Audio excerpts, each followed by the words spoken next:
Today, Tyron and I will be talking about the similarities and differences between Saddam Hussein, Iraq's former dictator, and Mao Zedong, China's former dictator, in their rise to power, consolidation of power, and lastly, the impact of their rule. First, their rise to power.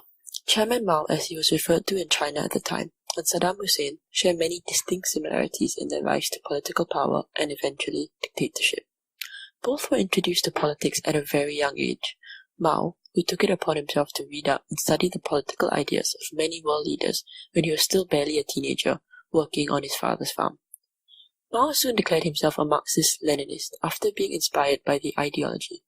And Saddam, whose whole life revolved around politics from the very beginning through his uncle who was a member of the Ba'ath Party and who raised him from birth. Mao, at 28, was soon one of the founding members of the Chinese Communist Party, or CCP for short, while on the other hand, Saddam joined the Ba'ath Party aged just 20 years old. Over the next few years, both Mao and Saddam worked on strengthening their own parties, and Saddam also focused on rising up the ranks in the Ba'ath Party. Before long, with the help of some prominent events along the way, both men found themselves at the top of their respective countries. Next, we'll be talking about the consolidation of power of both Mao and Saddam Hussein. Both Mao and Saddam consolidated their power in strikingly similar ways, using means of terror as well as much propaganda in order to become the sole rulers of their own countries without facing much backlash or opposition. Mao Zedong purged large numbers of people of influence in China, including state officials and party members. He did this very publicly, by often even having public executions as well as labor camps scattered throughout the country, in order to instill a sense of fear in the general public. Saddam Hussein, on the other hand, also instilled a sense of fear in the population, as soon after he came into power as the president of Iraq. He organized a very publicly advertised meeting of the leading members of his party, and called the names of over 60 senior party members whom he believed were part of a conspiracy. These members were taken away by guards to their almost certain death. This purge was made very public and was common knowledge among the public in Iraq. During their rule, both Mao Zedong and Saddam Hussein made a huge impact on millions of lives.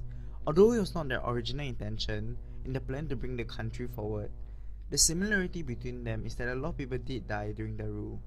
The death toll during Saddam's rule was an estimated 1 million Iranians and 250,000 to 500,000 Iraqis in the First War, and Iraqi deaths ranged from 60,000 to 200,000 in the Second War. The death toll during Mao Zedong's rule was at least 45 million people from 1958 to 1962. However, the reasons why so many lives were lost differed. Saddam had started 2 wars during his rule that are the causes for the huge death toll. The first war started on September 22, 1980, whereby Saddam ordered Iraqi forces to invade the oil-rich region of Khuzestan in Iran.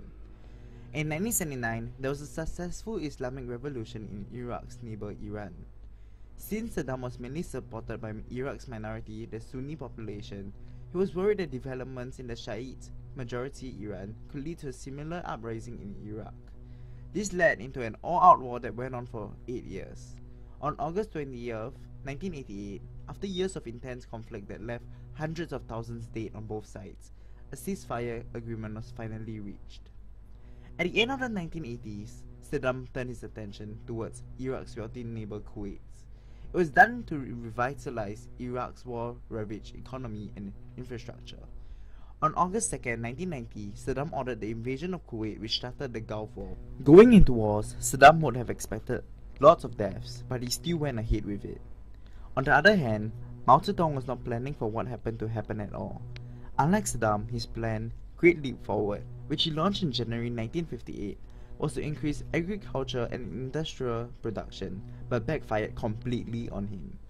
Mao believed that he could make a century's worth of advancement in a few decades in both agricultural and industrial production. When the plan launched, there were reports of huge advancements. However, there were years of floods and bad harvests, so the agriculture production did not meet his expectations at all. Within a year, a famine set in, and entire villages died of starvation. He created the worst man-made famine in human history. Thank you for watching. Created using Powtoon.